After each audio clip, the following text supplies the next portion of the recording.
ይህን ክልል ውሸት ነው እያዛባ ያለን። ይህን ለይተን እውነትን የምንለይበትን መንገድ የየራሳችን ፈጠራ ተጠቅመን እንወቅ።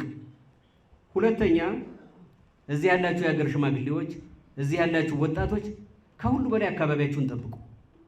አካባቢያችንን እንጠብቅ፣ ተደራጅተን እንጠብቅ፣ ከሌባ ከዘራፊ እንጠብቅ።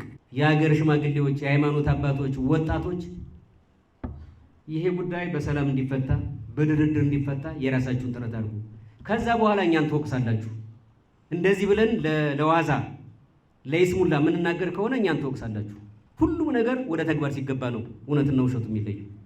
ስለዚህ ይህን አድርገን እንስራ።